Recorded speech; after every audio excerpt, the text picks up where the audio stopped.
Kwa hiyo unakuta sasa Ibrahimu alayhi salam akawa anatafuta mbinu za kuweza kuwalingania watu wa umma wake, na moja katika mbinu aliapa kwamba atakwenda kuyavunja masanamu baada ya wao kumpa mgongo, yani wakiondoka tu atakwenda kuvunja masanamu. Lakini kuna hikma ndani yake.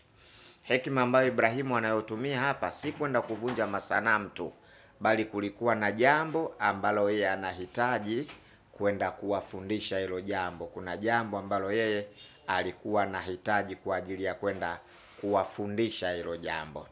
Basi ilipofika ile siku ya sikukuu, sasa watu wanatoka wanaenda katika masikukuu yao. Walimuuliza, ala takhruju maana, hivi we hautoki pamoja na sisi? Wanamwambia hutoki pamoja na sisi tukaenda katika sikukuu? Ibrahimu akasema inni saqimu, kwamba mimi ni mgonjwa. Ibrahimu aliamua kutosema ukweli, lakini kwa maslahi ya kitu fulani. Kwa hiyo aliwaambia mimi ni mgonjwa, siwezi kutoka kwenda katika hiyo sikukuu yenu. Wale walipotoka, Ibrahimu akachukua shoka moja kwa moja akaenda katika lile jumba la ibada ya masanamu ambao wao wanafanya. Alipofika pale akawauliza maneno mawili matatu, nyinyi hamsemi, hamzungumzi, hamli, hamnywi, mbona vyakula vimewekwa hapo hakuna chochote? Basi historia zinasema mwanamume yule akachukua shoka akavunja masanamu yote isipokuwa sanamu moja kubwa, lile akaliacha, kisha akaliwekea shoka begani mwake, akarudi kulala. Wakati sikukuu imemalizika, watu wanarudi sasa kwenda kwenye masanamu yao ili kwa ajili ya kwenda kufanya ibada ya masanamu. Fadahishu, wakashangaa walipokuta masanamu yote yamevunjika vipande vipande, isipokuwa sanamu moja lile kubwa halijavunjwa na shoka likawa limewekwa katika bega lake. Vikao vikaanza vya kuulizana, nani kafanya hivi? Wakasema kuna mtu mmoja anaitwa Ibrahimu anayasema vibaya haya masanamu. Wakasema muiteni Ibrahimu. Ibrahimu akaitwa katika macho ya watu. Baada ya kuitwa akaulizwa, kwa nini umefanya hivi kwa miungu yetu wewe Ibrahimu? Ibrahimu akasema mimi sijafanya, amefanya mkubwa wao huyo, muulizeni, si mnamuona kaekewa shoka hapa? Ndiyo kafanya. So watu ikawathibitikia kwamba pale, wakamwambia we unajua kwamba masanamu ni mawe hayaongei. Akawauliza, kwa nini sasa mnaabudia kitu kisichosema? Kwa nini mnaabudia kitu ambacho hakifishi, hakidhuru? Kwa nini mnaabudia iko kitu? Basi baada ya pale makubaliano yaliyotokea, baada ya muda mrefu watu kujadiliana, wakasema hakuna adhabu ambayo anayopaswa kupewa Ibrahimu isipokuwa ni adhabu ya kuchomwa moto. Ukakusanywa kuni, zikakusanywa kuni za aina mbalimbali. Wanasema historia zile kuni zilifika kama mlima mmoja mkubwa, alafu ukawashwa moto. Baada ya kuwashwa moto, Ibrahimu akatakiwa kutumbukizwa katika ule moto. Lakini wale watu ambao wamembeba Ibrahimu, ikiwa watamchukua Ibrahimu kumtumbukiza, basi ule moto kwa mvuke unaweza ukawaunguza na wao. Ndipo alipotokea mtu mmoja mwenye akili sana kipindiko, akasema tutengeneze mfano wa bembea au ukombeo ule ambao unatumika kurushia ndege. Kwa hiyo wakatengeneza lile bembea, kisha wakamtia Ibrahimu, wakahesabu 1 2 3, alafu Ibrahimu akawa anaingia katika moto. Wakati yupo juu kule Ibrahimu, malaika wakamfuata wakamwambia, Mungu ametuagiza, unataka tukuokoe kwa staili ipi?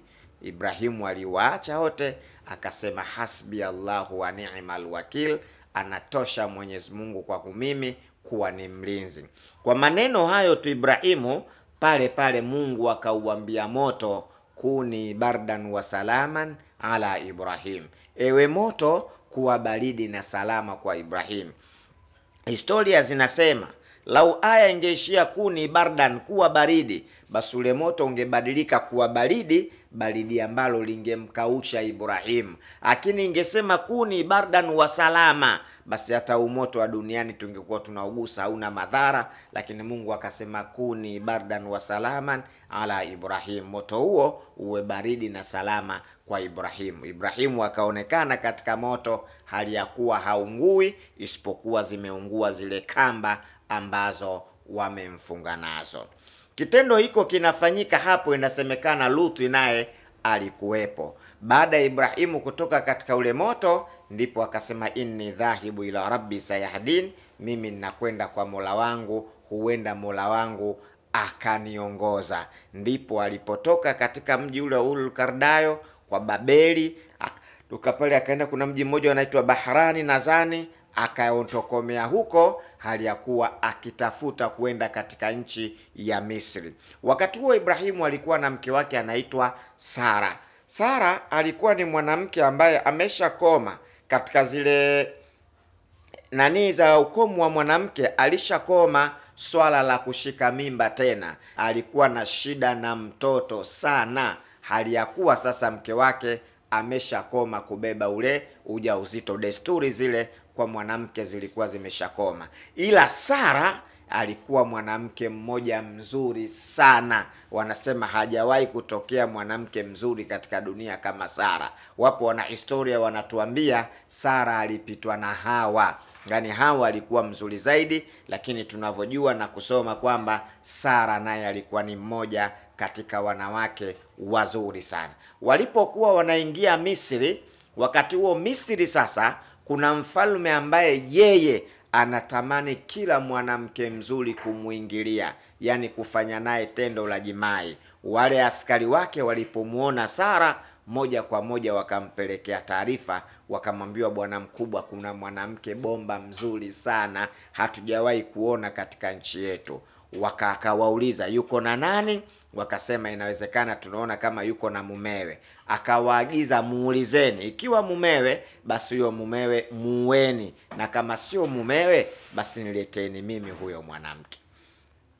Alipokwenda kuulizwa Ibrahimu, huyu ni nani yako? Ibrahimu kwa sababu ni mtume wa Mungu alikwisha kujua, akasema huyu ni dada yangu. Na vile vile Sara alivyoulizwa akasema huyu ni kaka yangu. Akachukuliwa Sara akapelekwa kwa mfalme. Baada ya kupelekwa kwa mfalme, mfalme alipotaka kumshika Sara alimwambia Mungu maneno kwamba usasikubali mwili wake kushikwa na mtu kafiri kama yule. Basi pale pale mkono wa mfalme ulibadilika rangi, ukawa kama umestroke, manake kama vile umepoza. Wakapiga kelele, askari wakaja wakaushangaa ule mkono wa Sara. Hapo ndipo Sara akanyanyua tena sauti kumwambia Mungu, akamwambia Rabbi, hawa wataniua, huenda wakaniona mimi ni mchawi, urudishe katika hali yake.